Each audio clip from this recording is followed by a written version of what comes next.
Right now we live in a world where a financial transaction is often just a tap on your phone. Bank transfers, UPI, credit cards, Bitcoin, it's all instant.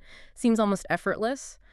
But have you ever paused to think about what the world was like before any of that existed? Before banks, before shops, even before, well, coins or paper money? I have a really fascinating thought, actually, because before all our modern conveniences, there was a system that was um, far more fundamental, really raw, and deeply human, the barter system. Right. We're talking thousands and thousands of years ago, when early humans were truly just, figuring out how to survive day to day. And that's exactly our mission for this deep dive. We're going to journey back to the very birth of trade through direct exchange. We'll try and uncover its ingenious mechanisms, its surprisingly global footprint, but also its inherent frustrations. And maybe most importantly, how this really foundational system laid the groundwork for the incredibly complex economies we navigate today.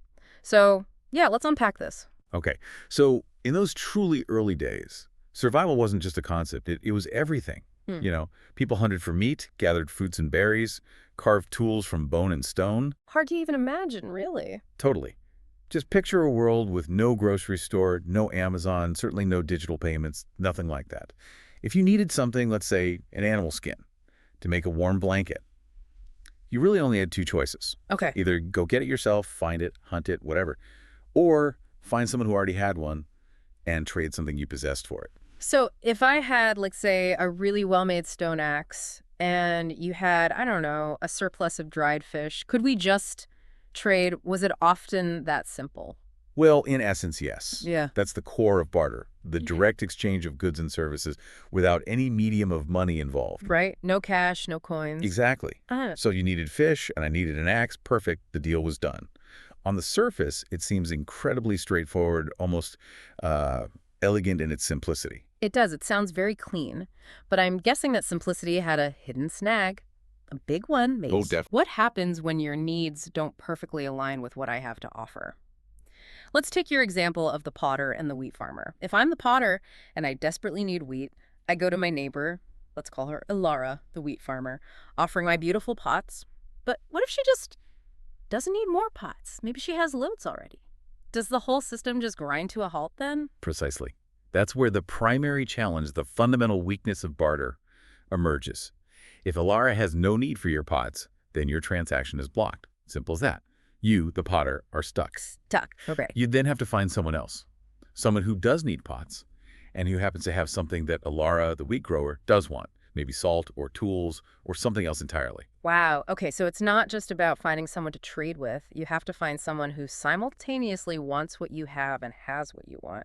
That sounds, well, like a logistical nightmare waiting to happen. It absolutely is. This is what economists call the double coincidence of wants. Right, I've heard that term. Yeah, it's a bit of a mouthful, but it simply means that for a barter transaction to occur, both people involved need to want what the other has, basically at the exact same moment. Mm. And this wasn't just some small inconvenience. It profoundly limited the scale of human specialization and, societal interaction. How so? Well, imagine how difficult it would be to grow a complex economy when every single transaction required this perfect alignment of needs. It really prevented societies from truly scaling for millennia. Wow, that's a powerful insight. So, given that huge limitation, did barter just remain a purely local thing, village level, or did it somehow scale up to larger societies and even across regions? Because it makes you wonder how any consistent trade happened beyond immediate neighbors. That's an excellent question. And what's truly remarkable is that despite its flaws, barter was the universal method of trade. Across vast regions, even continents, this wasn't some niche, localized system. It was basically the engine of early globalization, in a way. Really? Globalization through barter. Yeah. If we connect this to the bigger picture, we see examples everywhere. In Mesopotamia, one of the earliest civilizations, people commonly bartered grain, cattle, and even their labor. Okay. In ancient Egypt, it's well documented thousand. Workers were often paid in essentials like bread and beer. So, how did they even track that? Did you get like a beer tab? Was there a beer debt system? That just sounds wild. Well, laughs, the exact details might be a bit murky on the beer tab, perhaps, but it speaks to the ingenuity of these early systems. And it wasn't just the cradle of civilization. In the Indus Valley civilization, archaeologists have found evidence of really quite sophisticated weights and measures. Ah, for fairness. Exactly. used to ensure fair trade for goods like beads, spices, or fabric. And even across the world, the Native Americans in North America regularly traded things like animal hides for corn or tools with other tribes, sometimes over long distances. So it wasn't just purely an economic necessity then? It sounds like it was also a kind of social glue? Exactly. It was crucial for survival, yes, absolutely. But it also became a foundation for building relationships, for fostering trust between groups. When communities, or even different tribes, regularly relied on each other for trade, it often helped reduce conflict because, well, they quite literally needed each other to survive and thrive. It created this interdependency. That makes sense. But as human settlements grew larger, became more complex, surely the simple barter system started to fray. I imagine specialization, like you mentioned, blacksmiths or healers, must have changed everything. It absolutely did. As societies grew, people began to specialize more and more. You had blacksmiths, clothiers, people who cultivated specific healing herbs, farmers growing just one or two crops. Hmm. This meant much greater dependency among individuals. You couldn't just make one thing and survive anymore. You had to exchange what you specialized in for a whole range of other goods and services you needed. Right. And this is precisely where barter really started to show its cracks. These new problems cropped up. Like what kind of problems? Well, first, valuation. How do you even begin to fairly value really diverse items? Yeah. Is one cow equal to 10 chickens? Or Yep. 15? Or maybe 50 pots? Who decides? Yeah. Subjective. Very. And then there's perishability. What if your trading commodity is, say, a basket of fresh fish, but you can't find someone who needs fish and has what you want before it spoils? You're just out of luck. Mm. The fish are gone, your value disappears. That must have been incredibly frustrating. Imagine having something valuable to offer, like my clay pots again, but just not being able to find anyone who needs them and also happens to have the salt or the grain or the tools you desperately need. It was a constant struggle, a source of major friction. This growing complexity, these mounting frustrations, highlighted an urgent collective realization. There was a desperate need for something better, a universal medium of exchange. Okay, so what would that look like? Well, something everyone agreed was valuable, something durable that wouldn't rot or die, something relatively easy to carry around, and, crucially, something that didn't spoil. That sounds like a monumental problem to solve from scratch. How did different cultures around the world even begin to tackle this need for a universal medium of exchange? This is where human ingenuity really must have shone through, right? It truly did. Different cultures, all grappling with these very same issues, started developing what we now call universal trade goods, or proto-money. Proto-money, I like that. Yeah, these weren't money in the modern sense, not like coins or notes, but they were certainly getting close. And it wasn't just about finding something portable, it was about a collective agreement, a shared leap of faith, really, in an abstract concept of value, which, when you think about it, is foundational to all our modern economies today. That's a profound thought, that collective agreement on an abstract value. So what were some of these early forms of proto-money? I'm picturing things like, I don't know, large stones or maybe special animal teeth. You're definitely on the right track. Yeah. The sheer diversity of these early solutions is fascinating.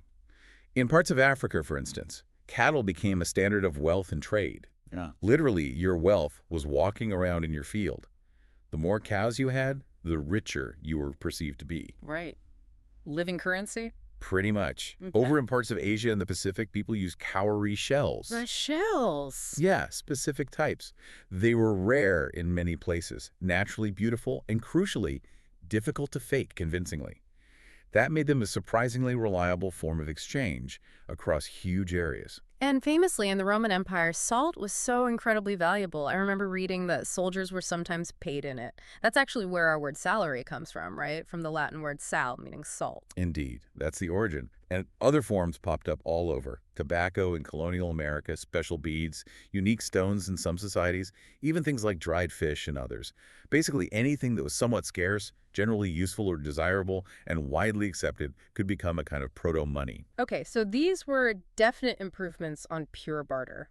But I imagine they still had issues. Oh, absolutely. Even these creative solutions had lingering problems. Like what? I mean, you mentioned cows. Exactly. Cows are certainly hard to carry around for everyday shopping. Shells, though difficult, could still potentially be faked or found in large quantities, suddenly devaluing them. Salt, while valuable, melts in damp conditions. And divisibility must have been a huge issue. A massive one. None of these were easily divisible into exact smaller values.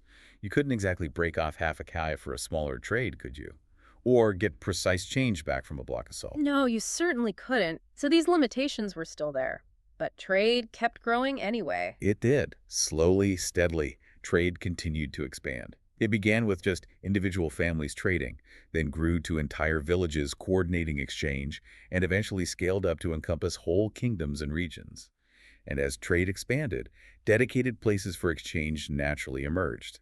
These were the birthplaces of what we now recognize as markets. You can just imagine those early markets. Hundreds of people, maybe shouting deals, arguing over the value of a chicken versus a pot, trying to make these complex exchanges happen amidst all the noise and chaos.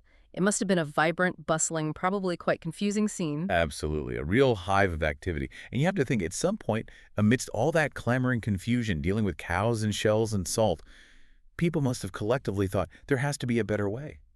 This is just too inefficient. And that feeling, that collective frustration, that's what pushed things forward. And that, my friend, is exactly the realization that eventually led us towards standardized money. Hmm. This collective desire for efficiency, for a reliable, universally accepted store of value and medium of exchange, was the true catalyst for the next big step. So just to recap this whole journey we've taken in this deep dive. Before Bitcoin, before banks, before even the first coins or scraps of gold, there was barter. It was messy, it was deeply human, sometimes frustrating, but it was absolutely the foundational system that set the entire chain of modern economics in motion. Pretty amazing, isn't it? When you boil it down, the simple act of direct exchange, just I'll give you this if you give me that, is what started it all. So maybe the next time you tap your phone for a transaction or swipe your card without a second thought, just take a second to consider the immense journey humanity has taken. From exchanging cows and shells to these instantaneous digital transfers, it kind of puts a whole new spin on wealth and value, doesn't it? It really, really does. A fascinating perspective. Well, thanks for joining us for this deep dive into the world before money. In our next deep dive, we'll take the next crucial step in this story and explore the first coins. We'll discover how kings and empires began stamping their power, literally, onto pieces of metal, creating what we finally recognize as true money. You won't want to miss it.